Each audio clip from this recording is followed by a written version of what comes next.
nggak semua, tapi ada yang seperti kalau mau pentas baru latihan. Aku berpikir saat itu, kenapa kita ngejar pentas atau kita seniman yang ngejar festival? Bisa nggak ya dibalik festival yang ngejar seniman? Menjadi seniman tari, aku jadi belajar tentang kehidupan, tentang agama, tentang keluarga, tentang lingkungan, bahkan lebih dalam dapatnya. Karena cara kerjanya membaca esensi, membaca makna apa ya dari konsep yang besar itu gitu. Jaringan itu nanti nomor 2 lah ya. Menurut Ayu nomor 2. Nomor 1 proses. Nomor 1 prosesnya dulu. Kalau proses kita benar, proses kita jadi, karya kita bisa didiskusikan. Ayu yakin dia akan terlihat, dia muncul sendiri. Baru jaringan berfungsi. Baru jaringan itu.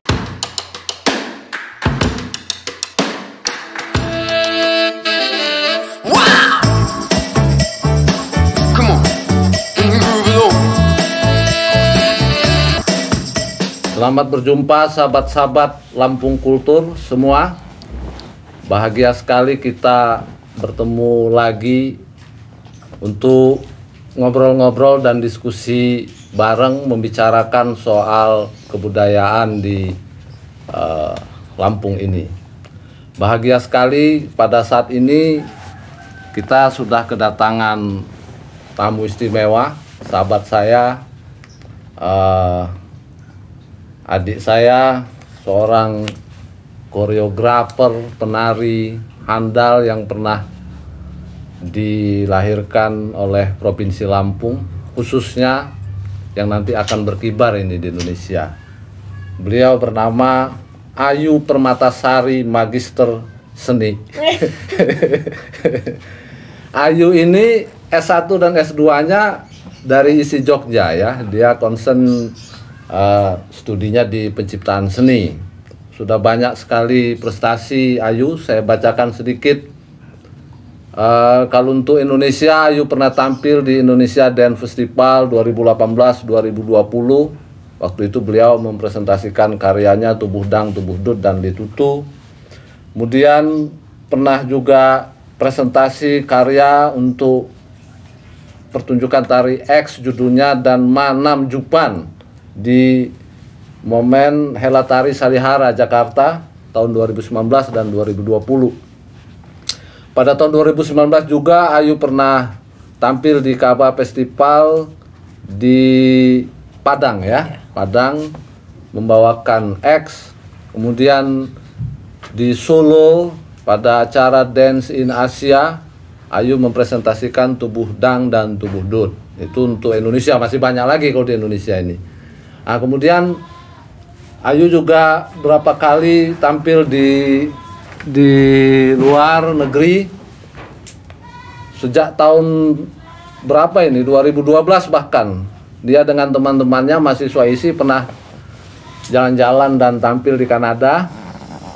Ini di tahun 2012. Kemudian 2016 Ayu pernah tampil di Festival Asia Tri di Korea, membawakan karya Kagama. Kemudian 2017 dan 2018 sampai 2019 Ayu tampil di Jepang. Jadi 3 tahun berturut-turut ini di Setauchi Trinale. Kemudian pada tahun 2019 juga di Jepang ini mempresentasikan karyanya di Festival Asia Tri, juga melakukan diskusi-diskusi. Pernah tampil juga di Singapura tahun 2018, ini residensi. Kemudian melakukan presentasi Tubuh Dang dan Tubuh Dut. Lalu ke Malaysia tahun 2018, pentas Tubuh Dang dan Tubuh Dut. 2019 tampil juga lagi di Malaysia dalam ajang, dalam semacam acara Choreo Lab ya, se-Asia. Kemudian mereka kolaborasi, latihan bareng, lalu pentas. Dan yang terakhir pada tahun 2019, nah Ayu juga tampil di Jerman di Spiel Art Theater Festival tahun 2019 di Jerman, tepatnya di mana ini? Munich ya. Ya, di Munich. Kemudian di Belgia ini program Europalia, beliau residensi di sana 3 minggu, kemudian melakukan semacam kerja kolaborasi dengan penari-penari dari segenap penjuru dunia ini di Belgia. Yang terakhir 2021 kemarin, masih dalam suasana pandemi, Ayu tampil di Zurich Theater Spectacle di Swiss, di Zurich ya, untuk mempresentasikan karya Load judulnya tahun 2021. Dan sekarang kabarnya beliau sedang proses lagi karya baru judulnya Sebangun Tiga Sudut. Ini akan pentas di Gabon, Sri Lanka, dan Zambia insya Allah. Apa kabar Ayu? Sehat yuk? Sehat Bang. Abang gimana? Alhamdulillah baik. Luar biasa ini. Jadi tadi malam habis presentasi Sebangun Tiga Sudut. Tiga Sudut. Ini di acara sepanggung yang dibikin di Garden Story. Ini karya ini masih work in progress ya? Iya, masih dalam proses. Gimana habis pentas? Merasa sudah ketemu atau belum, masih proses terus? Asik masih proses sih. Itu yang Ayu tampilin di sepanggung ini masih pembacaan tahap awal. Kalau misalnya dihitung 100% mungkin ini masih 10%-nya gitu. Jadi masih panjang sih perjalanannya. Jadi ini masih sangat awal untuk dibaca. Tapi ya senang bisa presentasiin hasil eksplorasi, jadi banyak masukan kan, jadi untuk bahan proses berikutnya. Berikutnya. Tapi nanti kita akan ngobrol itu lebih sungguh-sungguh lagi. Nah, kita start dari cerita dulu lah Ayu. Kapan mulai tertarik tari, kapan mulai belajar tari, lalu kemudian kok memutuskan kuliah di tari, S1, S2 dan lain sebagainya. Silakan Ayu. Jadi Ayu itu belajar tari dari umur 8 tahun. Itu udah bergabung di Sanggar Canggat Budaya Lampung Utara. Sampai sekarang masih bergabung. Ya, guru Ayu Mbak Nani dan beberapa senior lainnya yang ngajarin tari-tarian, tari tradisi ataupun kreasi Lampung. Sampai SMA, jadi dari SMP bahkan dari SD Ayu udah sering keluar kota bumi. Pentas. Sekarang ke Jakarta gitu kan, ke kabupaten lain gitu. Jadi pengalaman pentas tuh memang udah Ayu dapetin dari kecil dari gitu. SD ya. Kemudian SMA selesai, sebenarnya cita-cita aku tuh jadi bidan Bang. Iya. Mulia sekali gak sih? Bidan ya. Mestinya akbid ya. Akbid. Haji Muna ya. Masuknya akbid. Panjang ceritanya, aku juga bingung. Aku bisa masuknya ke ISI Jogja. Cerita aja gimana kok bisa. Jadi awalnya tuh. Jadi SD, SMP, SMA ini terus di sanggar itu. Di sanggar terus. Terus cita-citaku kan jadi seniman gitu. Cita-citaku jadi bidan ya. Aku daftar ke Akademi Kebidanan salah satu di Bandar Lampung, tapi aku lupa tes. Aku lupa jadwal tesnya karena jadwal tesnya itu bersamaan dengan jadwal Festival Tari Krakatau waktu itu. Oh iya. Jadi Ayu tidak ingat tes akbid tapi ingatnya Festival Krakatau. Jadi Ayu ikut ikut festival dan kan nggak pegang HP. Kalau dulu kan belum HP tuh belum intens banget kan. Jadi ya nggak tahu, nggak ada yang ngingetin juga. Terus tiba-tiba setelah pulang ke Kota Bumi, aku kan ada tes kebidanan. Kemudian dari situ aku nggak mau daftar yang lain karena memang aku pengen jadinya bidan. Terus aku nggak daftar yang lain-lain kan, aku bingung. Jadi aduh aku kuliah apa gitu. Terus Mbak Nani menawarkan, udah masuk ISI Jogja aja. Kuliah apa tuh gitu kan? Itu kuliah seni, kamu ambil tari gitu. Terus aku mikirnya mau jadi apa gitu kan, belajar tari mas di sanggar juga cukup gitu. Tapi kan zaman saat itu kan masih kayak nih kalau aku nggak kuliah nih malu nih kayak gitu. Aku harus kuliah nih. Yaudah deh nggak apa-apa sementara ke ISI Jogja sekalian main jauh gitu. Karena kan aku dari kecil memang suka keluar gitu, memang udah sering ikut pentas keluar, jadi kayaknya asik memang hidup jauh gitu dari keluarga. Ya udah, kemudian aku masuk isi Jogja. Padahal Ayu kan perempuan sendiri ya? Satu-satunya Tiga beradik. perempuan di keluarga, kakak laki, adik laki. Tapi abang sama adik malah nggak bisa jauh sama keluarga. Padahal laki ya. Yang perempuan malah merantau. Iya. Boleh oleh ayah. Bahkan ayah lebih percaya kalau Ayu yang keluar dibandingkan abang dan adik. Gitu ya. Iya, makanya oh ya udah gitu. Mungkin karena dia udah sering lihat pengalaman Ayu keluar ya, maksudnya nari-nari di luar, jadi kayaknya dia lebih percaya gitu. Jadi merantaulah ke Jogja. Ayu daftar isi Jogja, lolos, dan masih orang tua tuh masih aduh mau ngapain kamu jadi seniman tari gitu kan. Cuman guru Ayu, Mbak Nani, meyakinkan banyak kok nanti kerjaannya di sini, di kementerian, bisa dosen, bisa dinas kayak gitu kan. Oh bisa ya, ada ya peluangnya. Ya udah, lanjut masuk isi gitu. Pas masuk isi tuh juga kaget Bang. Ternyata belajar tari tuh nggak cuma belajar gerak gitu. Ternyata ada teori-teorinya, ternyata ada prakteknya, sangat capek gitu, lelah gitu kan. Misalnya harus belajar tari Bali, harus belajar tari tradisi lainnya, Jawa gitu. Aku 1 tahun di sana itu nggak kuat. Stres.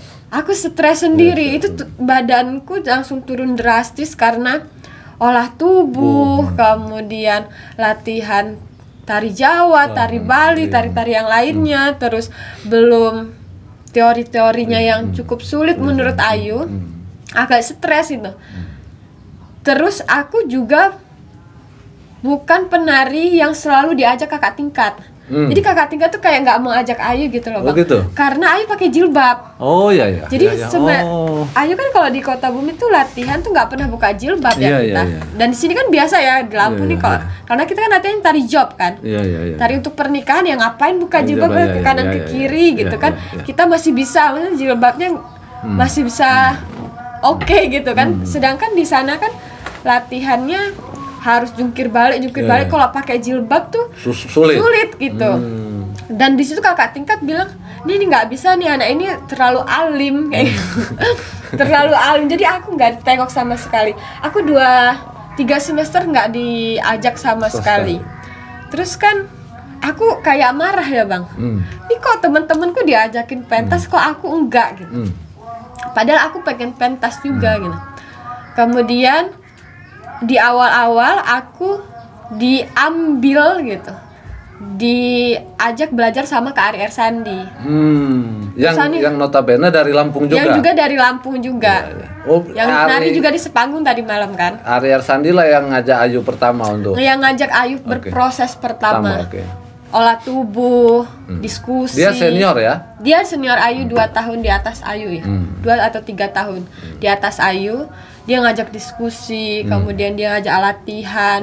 Di situ Ayu baru, oh gini ya proses gitu. Terus Ayu bilang, aku pengen deh pentas, kok orang nggak ada yang ngajakin aku pentas gitu. Terus aku manggilnya Kak Gedek kan, kita akrabnya Kak Gedek. Terus Kak Gedek bilang, ya buat sendiri, ngapain kamu nunggu orang kayak gitu. Oh iya ya, aku bisa ya buat sendiri. Tapi kan aku nggak ngerti gimana cara buatnya, meskipun di kampus tuh sudah ada pelajaran buat koreografi yang simpel dulu, cara mengembangkan gerak dan lain-lain. Ya coba aja gitu, dimulai dari gerak yang kamu suka gitu. Dari situ aku memberanikan diri. Di kampus itu ada kayak festival mini gitu, buat mahasiswa yang mau tampil silakan sepatu menari. Aku daftar. Dan saat itu aku pertama kali yang daftar di angkatanku. Ya karena yang biasanya daftar tuh yang kakak tingkat Bang, yang sudah punya, udah berani gitu. Karena kaget nih HMJ-nya, ngapain kamu tampil berani amat gitu kan. Nah dari situ aku nggak ada latihannya buat karyanya dari ngumpulin gerak yang aku suka dulu. Nggak ada isu, nggak ada konsep gitu. Dari gerak yang aku suka gitu, ku kumpulin, ku komposisi gitu. Aku sama penari-penariku, kemudian kita pentaskan. Dan kebetulan kakak-kakak tingkat yang nonton itu memberikan respon yang positif. Ya mungkin karena masih dilihatnya anak baru gitu kan. Ya ini bagus nih, kamu terus aja berani gitu. Dari situ aku kecanduan buat karya. Mulai pede ya? Mulai pede gitu, karena kakak tingkat jadi kayak kamu masih pakai jilbab pentasnya? Bukan, pas pentas masih pakai jilbab Ayu waktu enggak. Jadi kalau Ayu pribadi, kalau misalnya lagi pentas, kalau misal kebutuhan karya tidak menggunakan jilbab, Ayu tidak menggunakan jilbab. Nah, dari situ aku jadi sering buat karya kan, jadi kecanduan ternyata buat karya itu asik ya ternyata. Kebingungan atau pusingnya buat gerak, konsep itu ternyata menyenangkan. Seru banget. Apalagi kan kalau tari kita harus ada ngobrol sama penari, sama pemusik, mungkin kalau ada artistik sama teman-teman artistik kayak gitu. Jadi menariknya di situ. Dari kecanduan itu terus nih Ayu terus dari festival kecil di kampus atau misalnya teman seangkatan gitu, dia mau pameran gitu, aku nari di opening gimana gitu. Sebagai latihan aku untuk tampil gitu. Pengalaman pentas gitu. Walaupun saat itu ya untuk pamer foto di Facebook aja cukup deh kayaknya biar kelihatan produktif gitu kan. Jadi latihan terus ternyata dari latihan pentas di event-event kampus itu ngelatih mental juga kan. Kemudian aku beraniin diri, aku daftar festival di luar kampus. Kemudian terus jadi banyak kan Bang temennya. Jadi yang lihat tuh makin banyak, yang nonton makin banyak gitu. Sehingga banyak jaringan. Dari situ aku tiba-tiba yuk nari ya di ini acaraku, nari ya di kampus ini, nari ya. Dari situ aku banyak teman. Dan selesai itu kayaknya aku nggak jadi bidan deh ya. Kayaknya aku stop mimpiku jadi bidan, kayaknya aku pengennya terusin jadi seniman tari. Dari situlah startnya mulai memutuskan untuk menekuni tari total ya. Sebelumnya belum, masih pengen di dunia tari tapi bukan jadi seniman tari. Masih pengen nih aku kayaknya oke nih di dunia tari. Ada peluang-peluangnya. Apalagi banyak tawaran waktu aku udah semester atas tuh. Nih banyak nih tawaran kayak ke luar negeri, kerja di kedutaan dan lain-lain gitu. Oh ini menarik nih kan, maksudnya ada peluang untuk bekerja. Karena pada saat itu masih menganggap seniman bukan pekerjaan nih kayaknya. Terus aku lanjutin kuliahku ke ISI Jogja juga S2. Aku ambil penciptaan tari juga dan di situ ketemu teman-teman yang luar biasa juga karena kebetulan Ayu paling kecil saat itu usianya, yang seangkatan Ayu tuh udah tua-tua gitu, yang dia memang sudah berpengalaman. Jadi Ayu sering ngikut gitu, sering kalau mereka ada project aku ikut ya gitu. Ada project aku ikut ya ke sini gitu. Jadi aku sering diajakin mereka, "Yuk tampil di sini gitu." Dari situ jejaringnya makin banyak lagi.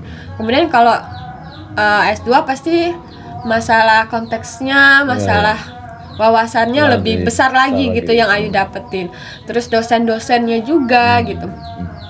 Jadi dari situ terus berproses sampai selesai S2. Tahun berapa itu? Tahun 2016 aku selesai S2 aku. Jadi 2010 aku masuk S1 sampai 2014.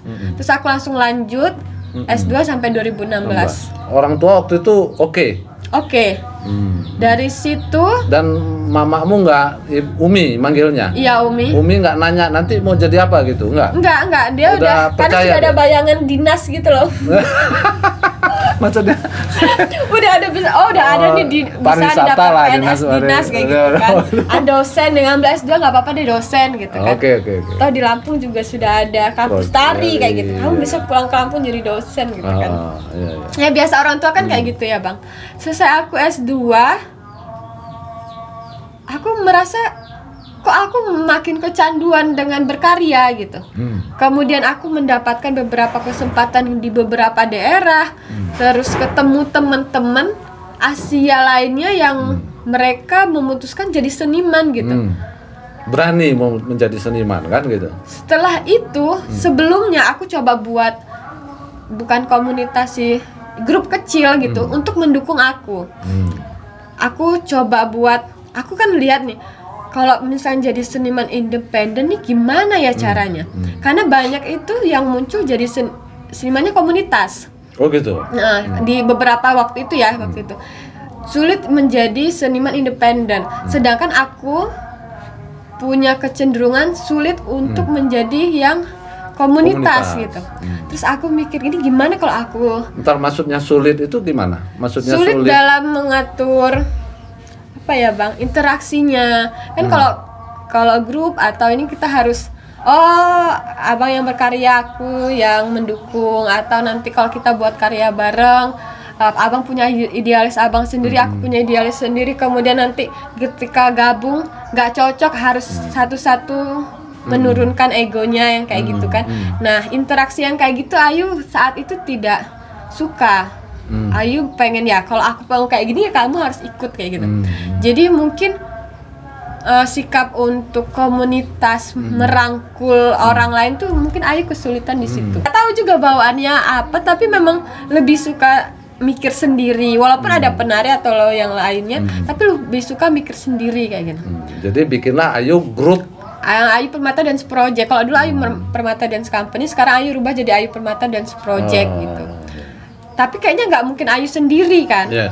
Tetap harus ada teman-teman yang mendukung proses Ayu. Nah, salah satunya ya teman-teman Ayu, ada Galip di Jogja, terus ada Nabila juga sebagai teman yang mendukung kegiatan-kegiatan Ayu. Di situ Ayu buat program.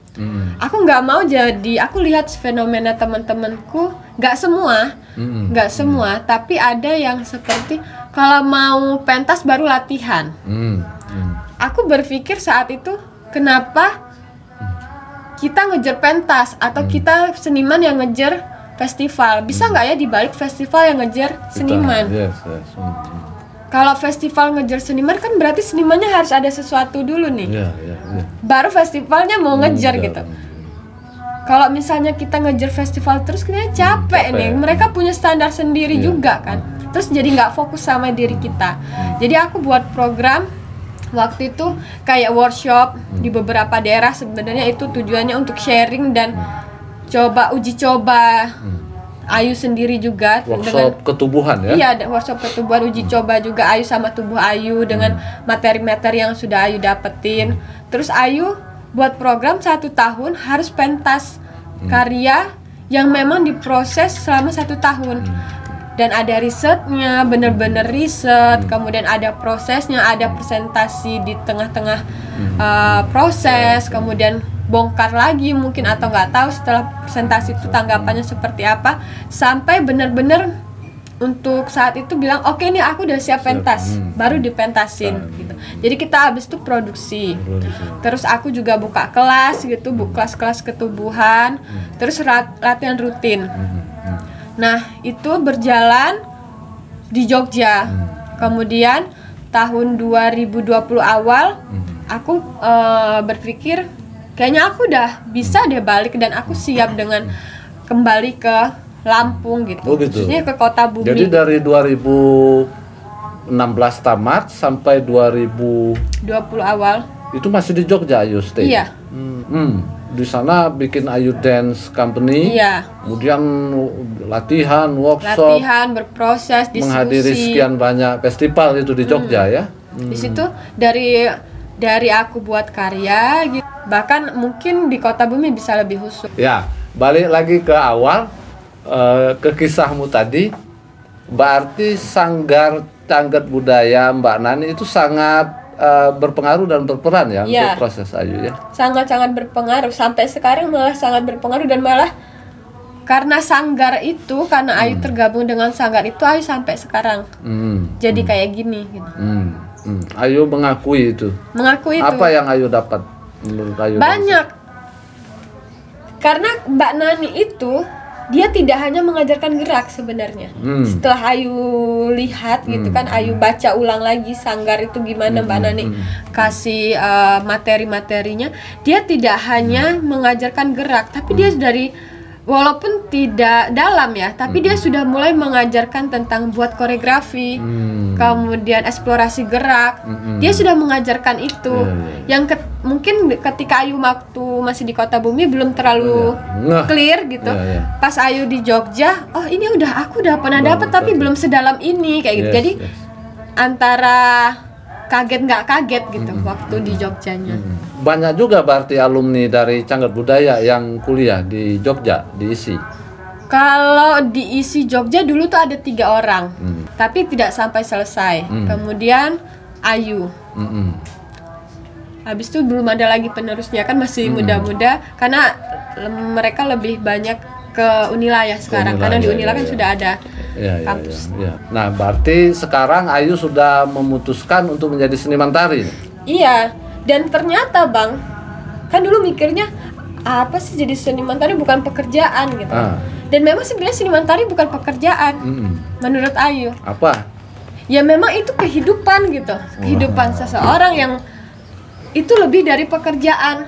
Karena kita hobi, kita asik. Iya, karena lebih dari itu. Di situ tuh dari menjadi seniman tari aku jadi belajar tentang kehidupan, tentang agama, tentang keluarga, tentang lingkungan, bahkan lebih dalam dapatnya. Karena cara kerjanya membaca esensi, membaca makna apa ya dari konsep yang besar itu gitu. Tapi Dau dapat? Ada Ada ya? banyak sebenarnya. Jadi nggak harus jadi PNS itu nggak harus ya? Iya sih, nggak harus. Tapi masih ada cita-cita PNS? Belum ya? Ngonor dulu deh. Bang Arman ketawa tuh. di pariwisata apa kan? Masa Mbak Nani nggak bisa nyariin ya? Mbak Nani malah nawarin terus. Oh gitu, nawarin terus dia. Enak dapat seragam nanti Ayu. Iya ya, kayak keren gitu ya sekarang. Aku juga sering ditanya seragamnya mana, aku bingung ya ini seragamku gimana dong. Oke, nah sekarang kita ngobrol soal tari nih. Gimana menurut Ayu peta Lampung dalam dunia tari Indonesia? Menurutmu? Sebenarnya kan Ayu balik ke Lampung ini juga baru kan, tapi nggak baru-baru banget, dan kalau dibilang nggak tahu juga nggak tahu banget, tapi tahu gitu. Kalau lihat tari di Lampung, sebenarnya anak-anaknya agresif ya. Maksudnya? Agresif tuh maksudnya, kalau yang Ayu lihat tuh anak-anaknya tuh mau berkarya, berkesenian tuh mau. Banyak di sini, banyak banget seniman-seniman tari kayak gitu. Terus penari-penari tuh banyak di sini, Bang. Banyak yang bagus juga menurut Ayu sebagai penari. Nah, itu permasalahannya. Oh, gitu. Prosesnya menurut Ayu harus lebih ditanamkan lagi. Ini masih instan. Ya, proses itu kan nggak cuman tentang besok aku pentas, hari ini aku tampil kayak gitu. Bukan permasalahan kita hanya pentas aja, tapi lebih dari itu prosesnya. Nah, kebanyakan karena di Lampung ini banyak kan kesempatan untuk, kalau di Jogja ngomongnya PY sih, job ya, job entertain, pariwisata. Karena kita besar dengan job-job itu, sehingga lebih banyak ke arah sana teman-teman tarinya. Sebenarnya tapi produktif ya. Kita banyak banget tuh teman-teman tari yang memproduksi tari kreasi. Untuk hitungan kreasi entertain, Lampung juga punya apa ya? Punya taring juga sebenarnya untuk kreasi atau job-job itu lumayan hidup teman-teman tari di Lampung. Tapi aku pikir teman-teman tari juga membutuhkan referensi lain dari tari itu sendiri. Karena kan banyak tuh orang di sini, mungkin nggak semuanya, yang berpikir kalau tari yang ngejob PY di acara pernikahan, di acara hotel-hotel, itu nggak salah, itu benar. Tapi ada referensi yang lain loh. Ada proses lain dong. Ada proses lain yang tidak hanya itu. Sebenarnya mau fokus di situ juga nggak salah sih, itu kan kebebasan mereka. Tapi kayaknya menarik juga nih kalau misalnya mereka melihat referensi lain tentang tari, dan mungkin bisa melihat tari itu dengan perspektif lain. Misalnya teman-teman yang bukan genre ya, model-modelnya beralih ke kontemporer, konseptual atau eksperimental, itu kan juga menarik untuk jadi pengetahuan teman-teman tari. Oh, ternyata ada tari dengan gaya seperti ini, cara ungkapnya seperti ini, kayak gitu. Jadi ngomong mudahnya, untuk konteks tari kontemporer dalam tanda kutip, Lampung belum dilirik ya? Belum. Kalau Ayu sih menurutnya belum ya. Kalau di Lampung. Yes. Ayu lihat Kalau beberapa. Sumatera siapa yang dilirik? Paling Sumatera Barat ya? Ya, kalau di Sumatera, Mata orang masih lihat Sumatera Barat. Sumatera Barat, Ayu nggak terlalu ini ya. Tapi kebanyakan seniman yang muncul tuh Sumatera Barat. Riau? Riau kan ada institusinya kan. Tapi untuk kontemporer, Belum. Ayu pikir masih sama kayak kita di Lampung. Masih harus butuh proses yang banyak. Karena gini Bang, maksudnya kontemporer itu atau ini sangat berat sih sebenarnya. Enggak berat itu. Nggak berat ya, Enggak. enteng ya? Enteng ya? Tahu semuanya. Bukan hanya sekedar mempresentasikan gerak yang aneh. Yes. Bukan hanya mempresentasikan gerak di luar tradisi. Ya kita nggak apa-apa loh menampilkan tari kontemporer tapi geraknya tradisi juga nggak apa-apa. Karena kontemporer kan tentang konsepnya. Apa yang mau kamu omongin dari konsepnya? Apa yang dikritisi dari konsep itu gitu. Bukan sesuatu yang gerak yang aneh atau nggak jelas atau abstrak. Itu kontemporer. Itu nggak semuanya kontemporer kayak gitu. Menurut aku ya, pemahaman aku. Jadi itu yang harus dibenahi sama kita semua. Aku juga masih belajar gitu. Bagaimana menggunakan tubuh itu dengan benar. Sadar nggak sih apa yang dia lakukan? Jadi titik tekannya kalau kontemporer itu konsepnya harus matang lah ya. Konsepnya harus matang. Konsep itu kan tidak harus dulu dengan isu yang besar ya. Nggak harus selalu melulu kayak gitu.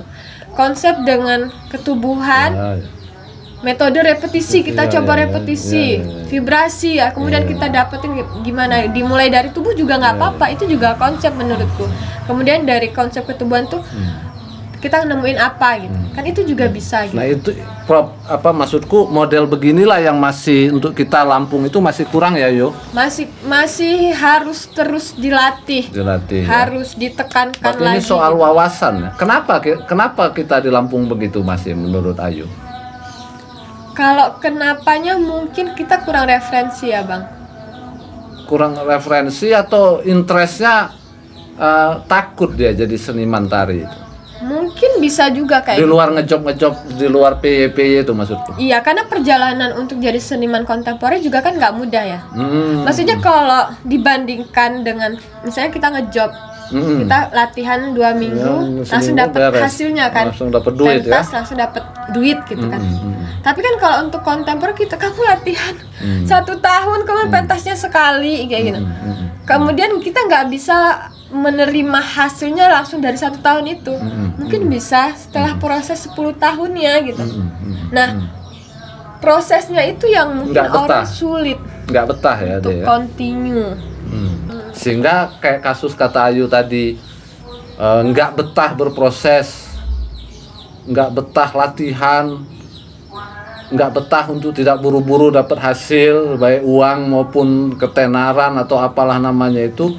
Kan kemudian melanda ini tari kita semua. Jadi menurut Ayu berapa tahun lagi biar Lampung bisa bunyi di Indonesia?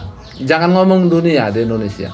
Kalau berapa tahun lagi Ayu nggak tahu, itu tergantung seniman tari Lampungnya ya, gimana berprosesnya. Kan itu tergantung. Kalau mereka cepat gitu kan mau terus berproses, berdiskusi gitu, punya program untuk dirinya sendiri. Ya mungkin 5 tahun lagi bisa mendapatkan sesuatu. Setidaknya kalau sekarang merangkak kita sudah bisa belajar jalan gitu, mungkin 5 tahunnya. Itu sih. Tapi lagi-lagi itu tergantung seniman Lampungnya mau seperti apa, mau dibawa seperti apa. Kalau bisa ya pentas atau mempresentasikan tari itu tidak tidak hanya pentas gitu, benar-benar memperlihatkan hasil proses. Ekosistem di Lampung menurutmu baik atau buruk, Tari? Tidak buruk dan tidak baik. Oke. Jelaskan. Mungkin itu terlihat aman ya, Yes, maksudnya tidak buruk karena sebenarnya anak-anak itu berproses kok, walaupun kan kita juga di Lampung ada festival mini ya, misalnya Bulan Kosong, Sirat dan lain-lain gitu kan, banyak tuh festival mini dan mereka berproses sebenarnya, meskipun perlu ditambah banyak hal di dalam proses mereka. Jadi belum sampai baik tapi tidak buruk juga, karena sebenarnya sudah ada beberapa orang yang mulai-mulai gitu. Walaupun memang butuh proses yang sangat lama gitu. Tapi kalau nggak mulai juga kan nggak bisa mulai-mulai ya. Jadi menurutku kalau dibilang baik belum, dibilang buruk nggak buruk Nah, banget. yang baik itu menurut Ayu yang kayak mana harusnya? Yang baik menurut Ayu. Contohnya mungkin di daerah mana? Jogja kah? Ya mungkin Jogja cukup baik sih menurutku. Dalam artian ya kita tahu sendiri Jogja kota apa gitu kan. Kemudian bagaimana Jogja dilihat, kemudian bagaimana referensi Jogja atau kota Solo atau Jakarta, Bandung itu kan referensinya banyak ya. Misalnya orang-orang dari luar juga datangnya ke sana rata-rata kan, datangnya ke Jogja, terus festival-festival besar di Jogja, dan mereka juga memulainya kan sebenarnya nggak 5 tahun yang lalu kan, tapi sudah berabad-abad mungkin mereka memulai diskusi kesenian yang kayak gitu atau eksperimen tari seni yang lain tuh udah lama gitu. Jadi Jogja baik, Jawa baik gitu. Tapi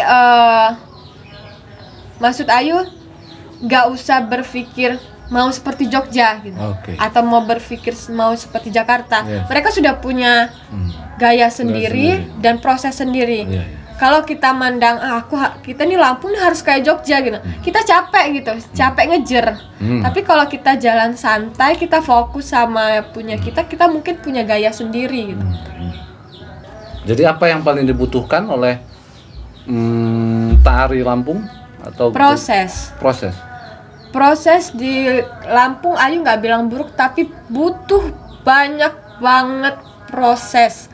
Gak hanya proses ketubuhan, proses berpikir, diskusi, itu yang harus diperbanyak ya. Wawasan disungguh-sungguhin. Itu harus banget disungguh-sungguhin, Bang. Karena kayak melihat sebuah isu nih penting nih, gak hanya teman-teman kan masih banyak di layer paling depan ya. Misalnya ini ngomong tentang kesedihan harus nangis kayak gitu kan, atau ngomongin tokoh mana yang kuat, gagah, kita kuat dan gagah juga gitu kan. Nah itu kan mereka masih dalam menggambarkan gitu, deskriptif ya. Iya, masih dalam tahap situ. Semoga kalau terus berproses, ditanyakan terus konsepnya, itu ada sesuatu layer yang lain maju gitu, atau kebuka gitu. Itu yang paling dibutuhkan. Ayu di Kota Bumi bikin grup ya? Ada grupmu atau bagaimana? Jadi Ayu Permata Dance Project yang di Jogja itu Ayu bawa ke Kota Bumi. Kemudian Ayu kerja bareng sama Sanggar-Cagat Budaya yang udah senior di situ. Ayu rekrut ke Ayu Permata Dance Project untuk latihan eksplorasi bareng sama Ayu. Jadi kita latihan eksplorasi bareng, diskusi bareng, kemudian banyak lagi yang kita lakuin gitu. Boleh sama Mbak Nani itu? Boleh, malah Mbak Nani sangat dukung. Kalau ada apa-apa Mbak Nani dukung. Kayak misalnya tadi malam gitu Mbak Nani datang nonton kayak gitu. Ya malahan happy aja ya. Iya. Ya, tadi agak lompat rupanya apa? Yang mana tuh Bang? Soal yang apa namanya ekosistem tari tadi. Nomor 1 proses yang menurut Ayu sangat dibutuhkan. Jaringan? Di jaringan. Gimana? Kita dibutuhkan nggak? Masalah jaringan, maksudku kurang, orang Lampung kurang jaringan. Kan jaringan sangat menentukan ya, juga jaringan kan? sangat menentukan Bang. Tapi menurut aku sebelum jaringan menentukan, apa yang mau kita bawa itu dulu. Oke. Karena menurut Ayu ya, pengalaman Ayu di beberapa festival besar, walaupun Ayu seakrab apapun dengan kuratornya, kalau bahannya jelek, karyanya jelek nggak akan dikasih kesempatan. Kurator juga punya iya dong, punya idealisnya gitu, punya standar ya. punya standar. Karena aku pun berkaca seperti itu, walaupun nggak di Lampung ya. Adik-adik tingkatku di ISI Jogja juga deket sama aku, Kak aku mau pentas dong di sini-sini. Ntar dulu, kamu mau bawa apa? Karena yang bertanggung jawab nanti juga aku gitu. Aku yang bawa dia gitu. Nah, jaringan itu memang penting banget dan menurutku gampang-gampang tapi susah gitu.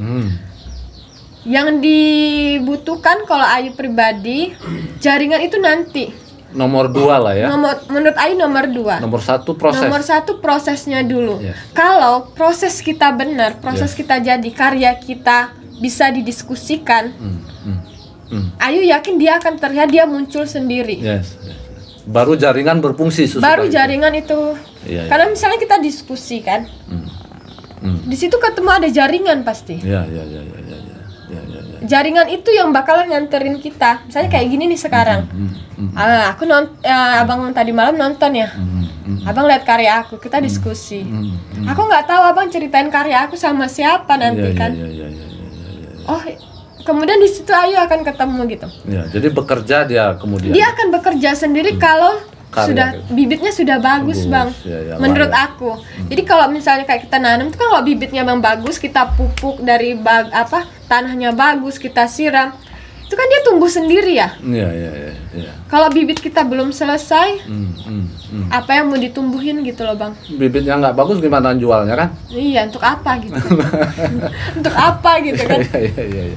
Oke, berarti nomor 1 proses yang sangat dibutuhkan oleh kita untuk Lampung. Nomor 2 baru jaringan. Baru jaringan. Kalau aku nggak setuju. Nggak, karena ada juga not only tari ya, teater pun begitu dan lain-lain beranggapan jaringan itu yang paling penting.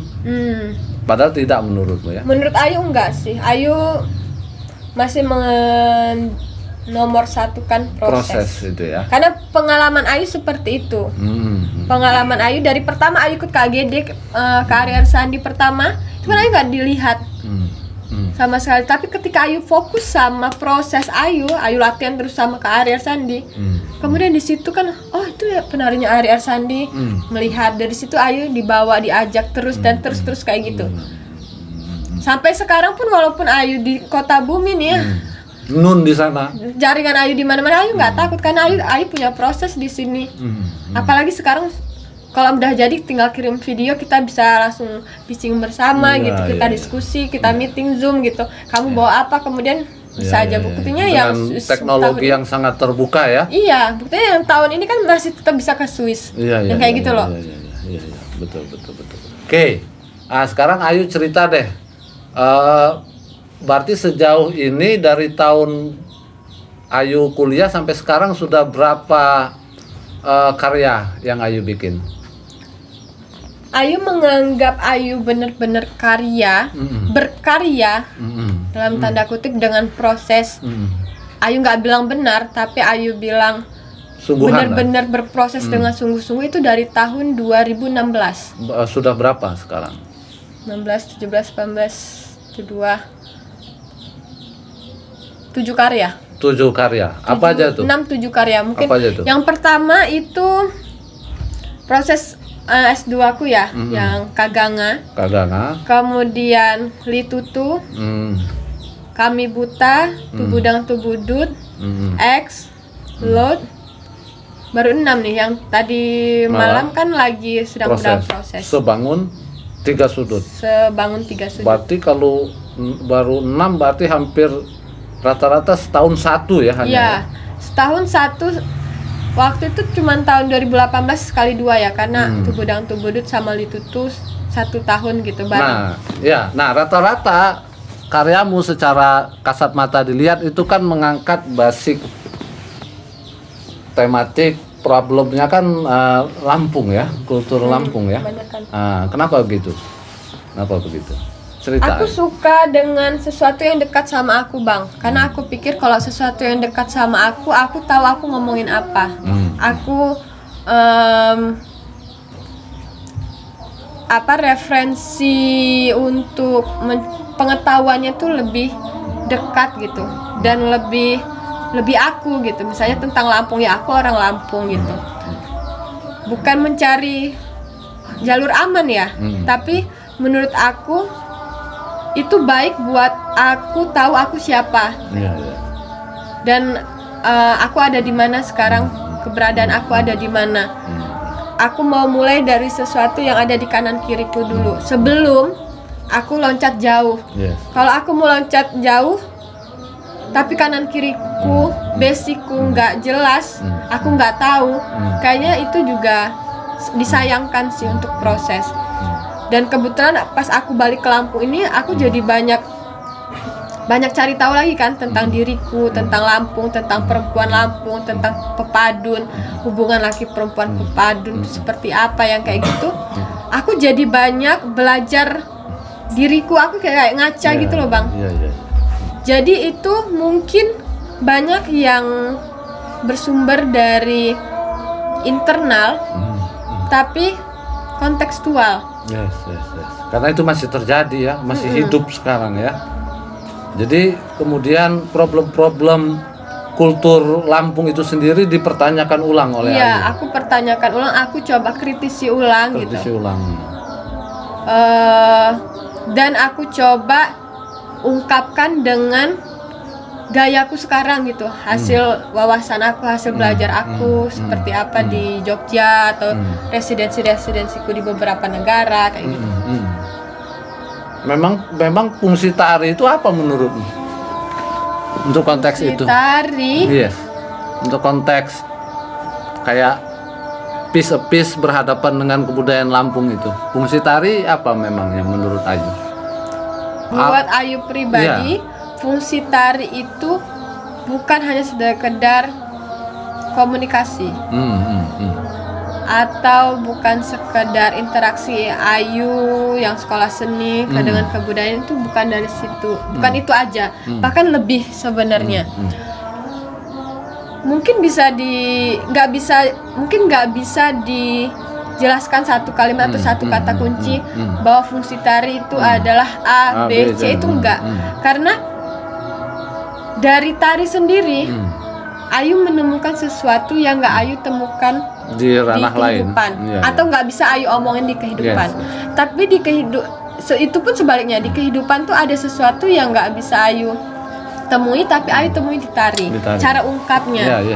Nah, sehingga tuh kayak tari sama kehidupan, sama kehidupan Lampung deh misalnya. Lampung, Ayu itu sebagai meng-cross check diri Ayu sebagai seniman tari, kemudian perempuan Lampung ya, itu jadi kayak timpang tindih gitu loh, Bang. Saling, konsepnya kesalingan gitu.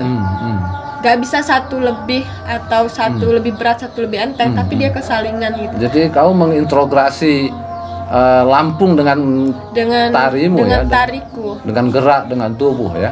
Iya. Lebih asik memang menurut Ayu. Lebih asik dan lebih kayak kayak lebih dapat intinya kalau Ayu pribadi. Karena mungkin kalau tari kan memang gaya ungkap Ayu, Ayu kerja di tari gitu, maksudnya Ayu berkegiatan di tari gitu.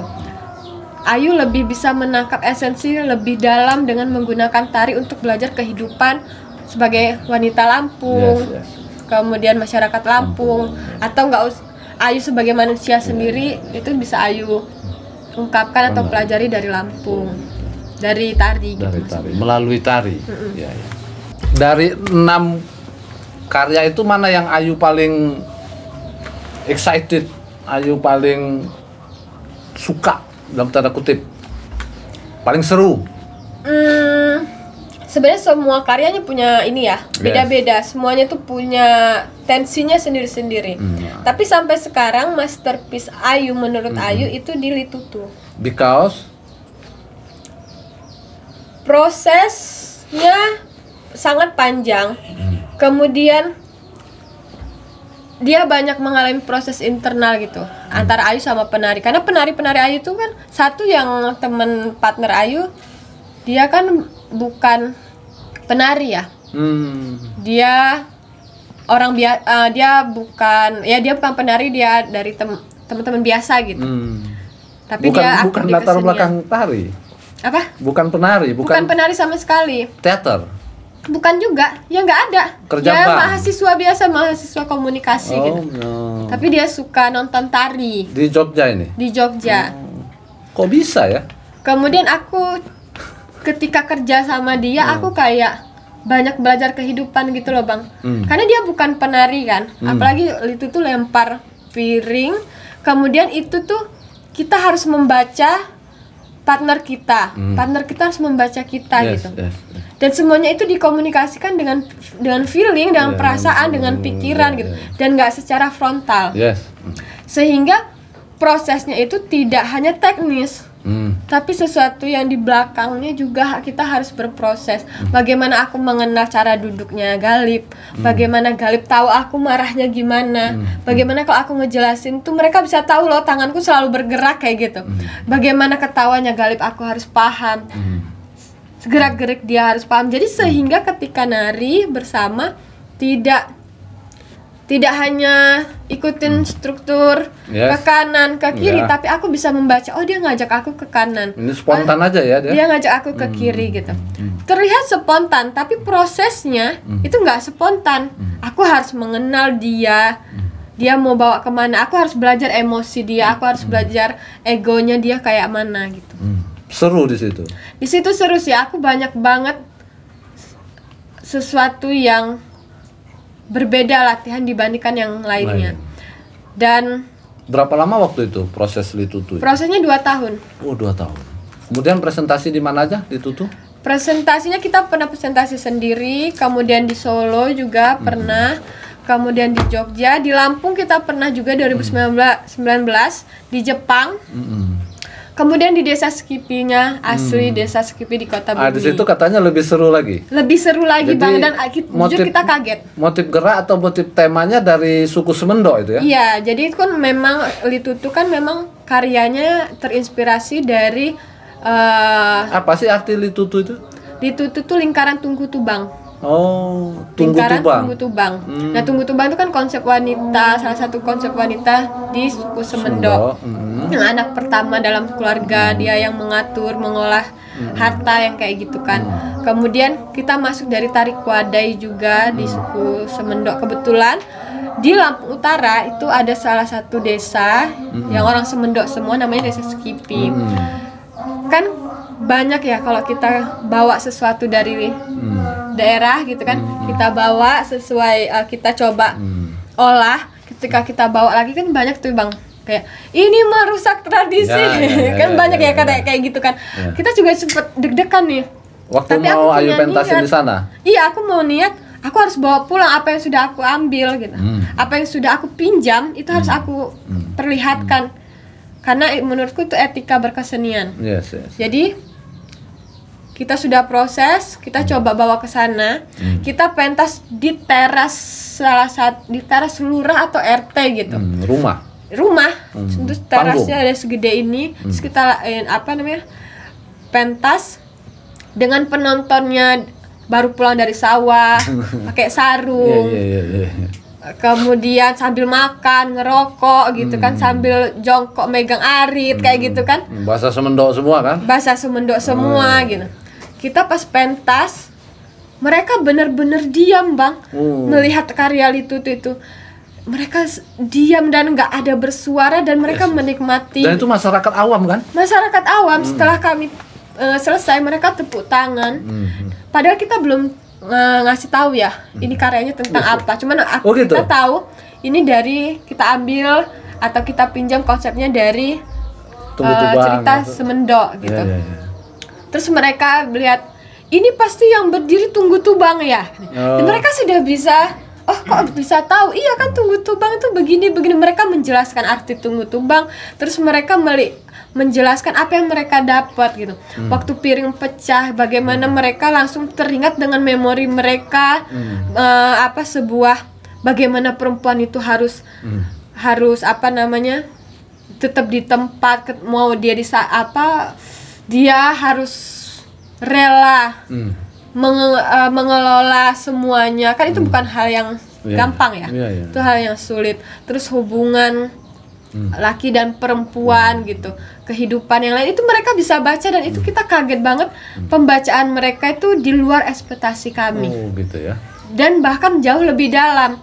Dan mereka yang buat Ayu terharunya, mereka bisa bilang ini karya kami juga kan. Oh iya, kataku. Oh iya. Ini karya kalian juga. Gitu ada kataku. gitu ya. Karena mereka merasa ini kepunyaan mereka juga. Yes.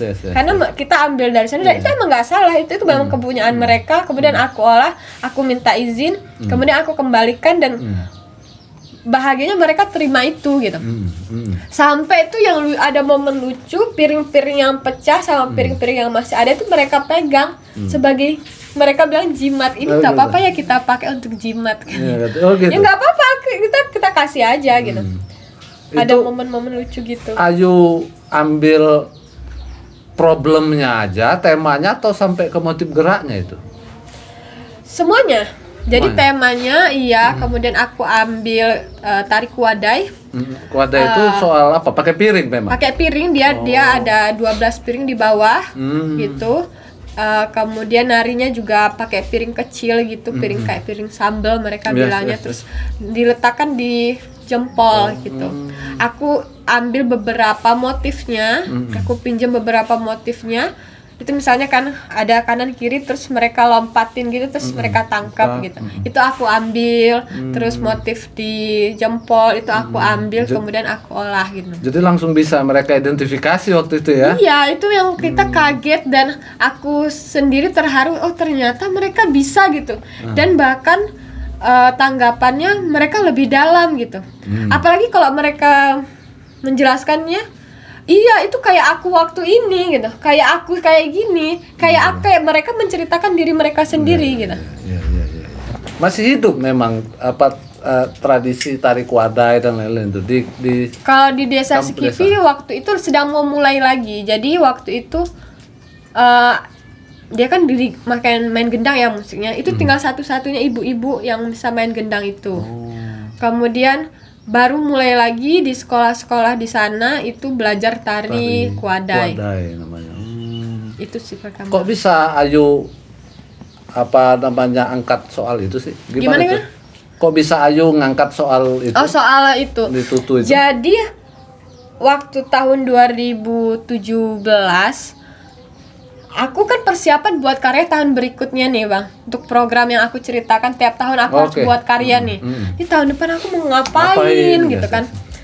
Terus aku terinspirasi tadinya dengan tari di Tanggamus ya kalau nggak salah. Sorry kalau salah. Tari sepiring 12 piring. Di Lampung kan ada ya. Kemudian dari situ aku ngobrol sama Mbak Nani. Dan ternyata di samping Mbak Nani itu ada namanya, aku lupa nama bapaknya siapa. Dia orang dari Sekipi itu. Kemudian aku cerita, aku lagi ini nih pengen pergi nih, pengen lihat tari piring Lampung gitu. Oh di tempat saya juga ada kata dia. Terus dia liatin videonya. Oh ada videonya pula? Dia ada videonya, video handphonenya udah burem banget tapi Bang. Tapi dia melihatkan, dia menjelaskan ini tari piring, namanya tarian kuadai katanya. Wadai katanya. Itu dia nadanya harus gitu.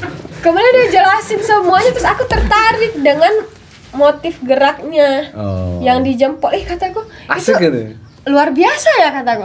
Nah dari situ itu di mana? Ini di Lampung Utara sendiri ada kok di desa Sekipi, dan itu ada kebudayaan kayak gitu.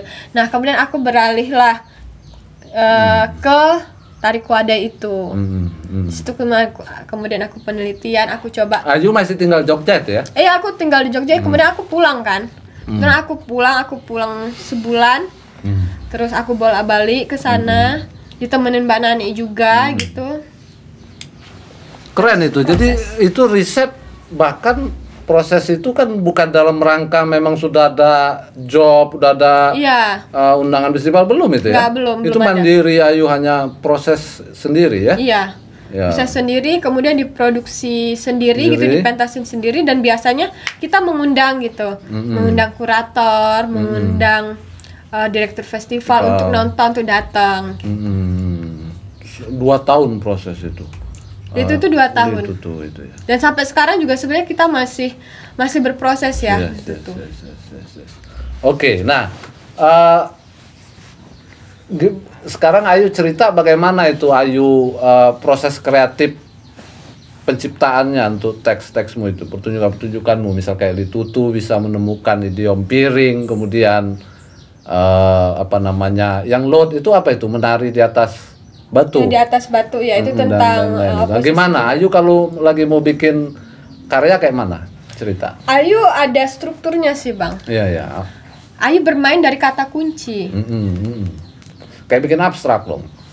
Apa? Kayak bikin abstrak artikel. Iya, jadi kalau Ayu buatnya mungkin nggak tulisannya, tapi aku menyebutnya pohon proses.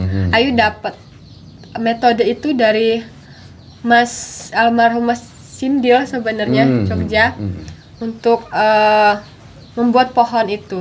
Jadi dari pertama kita buat nih konsep kita mau ngapain nih, konsep secara besarnya.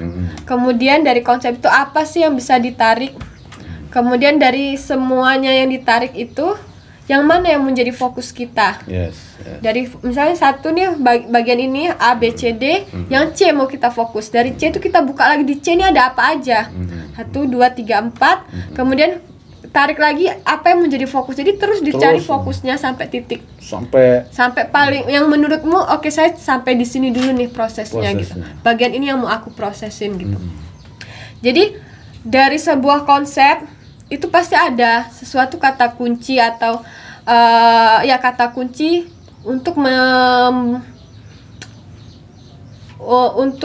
esensi untuk kita dapetin gitu. Misalnya kayak Li Tutu apa contohnya? Kayak misalnya Li Tutu gitu kan. Pertamanya kita dari suku Semendo. Itu kan besar nih. Yes. Dicari lagi suku Semendo itu ada apa aja. Oh, ada Tarik Wadai, ada konsep Tungku Tubang, ada lagi beberapa konsep. Dari sini apa yang mau kamu ambil? Aku mau ambil Tungku Tubang, perempuan, dan Tarik Wadai. Di mix ini ya. Dua nih. Dari misalnya dari Tarik Wadai. Apa yang mau dari Tarik Wadai ini apa nih, kita urai dulu. Musiknya seperti apa, geraknya seperti apa. Dari gerak ini apa yang mau kamu ambil? Bisa dimulai dulu ketubuhan. Oke, aku mau ambil materialnya. Piring. Aku mau ambil geraknya 2 gerak, lempar sama jempol. Kemudian itu kan ketemu lagi kata kunci kecil-kecilnya. Gitu juga Tungku Tubang. Tungku Tubang apa aja nih kata kunci yang kita dapat? Oh, perempuan. Oh, center. Karena dia sebagai center dalam keluarga, dia yang mengatur pusatnya. Ada banyak kan yang bisa kita lihat apa kata kuncinya. Misalnya kepercayaan. Kemudian kekuatan. Center, yang kayak gitu. Jadi semuanya tuh kita runut satu-satu Bang. Kemudian baru kita eksplorasi. Misalnya eksplorasi ketubuhannya dari Tarik Wadai. Konsep motivasi bergerak dari konsep Tungku Tubang. Kemudian di situ terus dirunut-runutin. Tadinya juga Li Tutu itu banyak variasi. Banyak variasi. Kita coba beberapa variasi. Oh, piringnya diginiin, diginiin dengan piring dimainin seperti banyak banget variasi. Kemudian setelah itu kan tabungan-tabungan.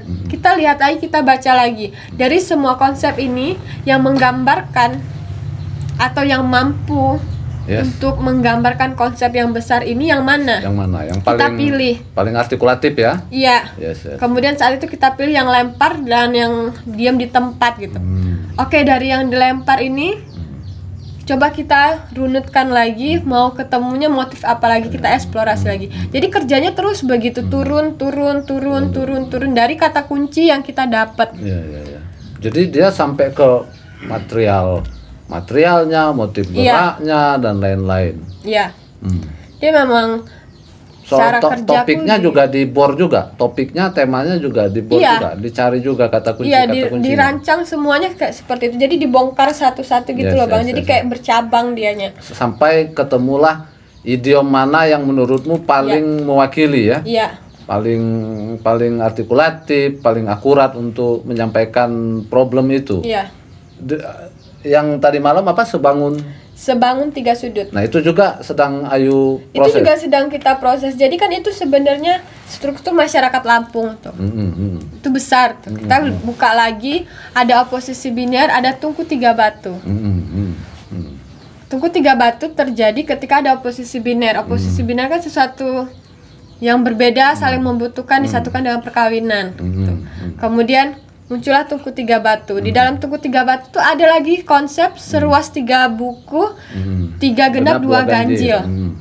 Ternyata di dalam situ ada piil kan, ada cepala, kemudian ada ngejuk ngaku, kemudian ada adat kebumian kayak gitu. Dari situ kita bongkar lagi tuh. Adat cepala itu apa sih, nilai nilai kepribadian gitu. Kenapa dia diletakkan di atas gitu? Paling atas. Piil kan. Kenapa ngejuk ngaku di bawah, dan kenapa yang paling terakhir itu adat kebumian tentang gelar gitu. Jadi karena emang orang Lampung tuh yang paling penting itu personalnya. Menurut mereka. Marwah personal. Personalnya tuh sangat penting. Piilnya itu yang paling penting. Kemudian yang kedua ngejuk ngaku. Itu perkawinan. Kenapa ditaruh kedua? Mungkin kan nggak semuanya bisa melakukan perkawinan dengan adat Lampung kan, atau nggak semuanya juga menikah gitu, sehingga tapi persentase menikah dengan adat kebumian itu lebih banyak, nilai perkawinan atau pernikahan itu lebih banyak. Kemudian kenapa adat kebumian paling bawah, paling lebar, paling berjarak? Karena untuk mengambil gelar itu tidak semuanya bisa gitu. Makanya dia punya jarak yang lebih besar gitu. Sehingga dia bentuknya tuh seperti segitiganya di atas gitu.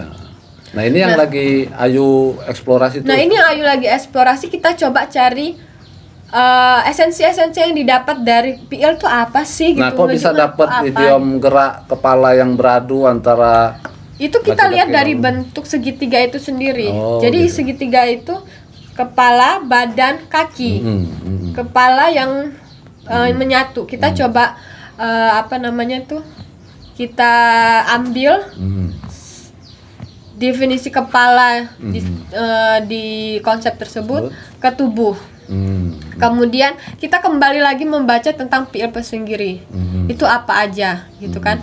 Kemudian bagaimana ngejuk ngaku memberi dan menerima keseimbangan, terus adat kebumian juga, nilai-nilai kelas yang kayak gitu. Itu kita baca semua, kemudian baru kita ketemu kata kunci harmonisasi gitu. Terus keseimbangan, adaptasi. Kemudian ada interaksi di situ juga, kemudian ada tatanan. Nah, dari situ kita coba eksplorasi kata kunci itu ke tubuh.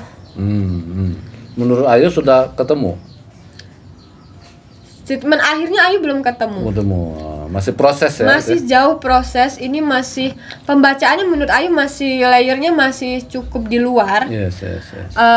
Masih butuh proses banyak, diskusi yang banyak, karena beberapa masih bukan terlihat sih, menurut Ayu masih mentah juga yang Ayu tawarkan gitu. Kayak namanya proses ya Bang ya, jadi butuh proses lama lagi sih untuk yang maksudnya eksplorasi ke tubuh tadi apa embedednya itu. Jadi kata kunci itu kemudian ditemukan relasinya dengan tubuh. Dalam motif-motif kita sepakat untuk membuat segitiga di tubuh kita dengan menempelkan kepala. Kemudian kita membentuk harmonisasi. Gimana sih harmonisasi dalam gerakan gitu. Kita cari dulu harmonisasi itu apa. Memberi dan menerima itu seperti apa sih kalau dengan posisi ini. Kemudian kita saling beradu gitu. Nah, di situ ada esensi bagaimana hubungan perempuan dan laki-laki di masyarakat. Sebenarnya kan ada tuh di Lampung. Aku juga sempat wawancara Mbak Isa, itu salah satu maestro di Lampung Utara. Dia bilang kalau misalnya menikah, suami istri kemudian ada berjalan gitu istilahnya. Istri itu tidak di depan ataupun di belakang. tapi dia di samping. Karena dia kalau tidak di depan dan dia tidak di belakang. Misalnya gini, aku juga dia, ya? Karena aku berpikir kekuatan perempuan Lampung itu juga cukup besar, Bang. Iya, iya. Karena laki-laki kalau misalnya mau ambil gelar, gitu kan? Mau cakap padun dia harus menikah kan? Iya. Menikahnya sama perempuan Lampung kan? Enggak laki-laki Lampung, ya nggak sih? Iya, iya. Belum ganti kan ya? Iya, iya. Nah, sehingga peran perempuan di situ juga penting. Sangat lah. Makanya aku melihat sebenarnya sama. Ya, sejajar ya. Harusnya punya kesadaran sejajar. Bukan laki di atas yang lebih dominan gitu. Tapi saling melengkapi. Tahu, menurut Ayu kesetaraan itu kan tahu kapan kita di atas, kapan kita di bawah, kapan kita di belakang, kapan kita di atas. Nah, ini cowok-cowok, ini tahu nih ini saatnya kalau di dapur gitu ya, ya perempuan nih yang maju gitu. Saat yang ini laki-laki nih maju, tapi bukan berarti ya perempuan ya di dapur terus kayak gitu. Ya ini yang masih akan Ayu terus eksplorasi, ditemukan terus kata kunci. Iya, kata kuncinya. Kapan ketemu itu kira-kira? Apa? Kapan ketemunya nanti? Belum tahu ya. Belum tahu kapan. Mungkin aku membayangkan proses ini bisa 1-2 tahun ke depan. Gitu, ya. Belum Dan ada. aku nggak tahu kapan selesai. Festival di mana belum tahu. Belum tahu. Oke. Proses aja. Wah, ini masih banyak ini sebenarnya. Nah, sedikitlah gimana pengalaman menurutmu, pengalaman pentas Ayu banyak pentas di Eropa nih, udah di Jepang dan sebagainya. Gimana pengalamannya menurutmu tari kita di mata orang luar gimana sih? Ya. Sejauh ini responnya? Sejauh ini responnya ya semuanya positif ya. Karena kita mungkin dari timur ya. Kemudian Indonesia dengan kespiritualannya yang cukup tebal, sesuatu yang internalnya juga cukup tebal, sehingga itu terlihat dari teman-teman Eropa. Karena kemarin kita juga membahas ketika Ayu pentas di Swiss, Ayu di atas batu, jongkok gitu, selama 30 menit lebih, naik atas, turun naik, dan itu mereka melihat yang bermain bukan lagi visual di luar, tapi visual sesuatu yang di dalam, internal. Bagaimana kita dengan diri kita, bagaimana kita dengan Tuhan kita. Maksudnya di timur kan cukup kuat ya hal-hal yang seperti itu. Sehingga itu mereka takjub dengan keinternalan itu. Oh ya, prosesnya nggak cuma Indonesia, Jepang, kemudian mungkin lebih kayak Malaysia, Singapura, pokoknya daerah-daerah Asia, Thailand, Taiwan itu kan kediriannya dengan sesuatu yang tidak terlihat atau sulit dibacakan di dalam itu ada. Mahal ya itu ya. Dan itu mahal di mata beda dengan model tari Eropa Amerika ya. Iya, sangat berbeda. Karena kalau teman-teman Eropa tuh sekarang kan lagi sibuk dengan sesuatu yang di luar ya, di luar tubuh mereka, publik, isu-isu yang jauh dari tubuh, bukan tubuh sih, sesuatu yang politis, yang kayak gitu kan. Mereka lebih banyak bermain dengan sesuatu eksternal. Sementara orang timur masih banyak yang masih tetap internal gitu. Mungkin karena ya pengaruh daerah ya, kita percaya dengan ketuhanan yang kayak gitu. Terakhir Ayu, apa pesan Ayu untuk teman-teman tari yang ada di Lampung? Proses lagi-lagi itu sih, karena kita aku nggak bilang ketinggalan, karena nggak ada yang harus dikejar juga sebenarnya, karena kita punya proses sendiri-sendiri setiap daerah, setiap orang.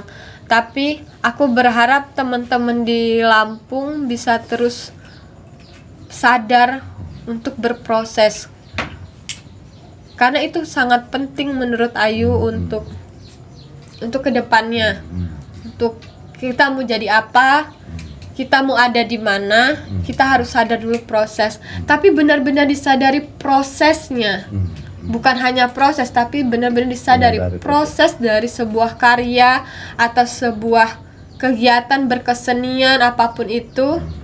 itu didalami prosesnya, tidak hanya sekedar latihan. proses biasa. Itu pesanmu ya. Itu pesan Ayu ya. Oke. Thank you Ayu. Makasih ya. Luar Sama, biasa Bang. ya. Dapat ilmu banyak sekali nih. Aku pribadi, teman-teman semua nanti yang nonton. Thank you Ayu. Sama-sama, terima kasih. Mudah-mudahan semua. sukses terus untuk Sebangun tiga sudut. tiga sudutnya. Mudah-mudahan bisa keliling dunia nanti bawa Amin. teks itu. Ya, demikian teman-teman Lampung Kultur sekalian. Lontaran-lontaran pemikiran proses kreatif dari Ayu Permatasari, Magister Seni. Berat ini. Salah satu pemilik bakat terbaik yang dimiliki oleh Lampung. Amin. Mudah-mudahan kita semua dapat mengambil manfaat sebanyak-banyaknya. Thank you.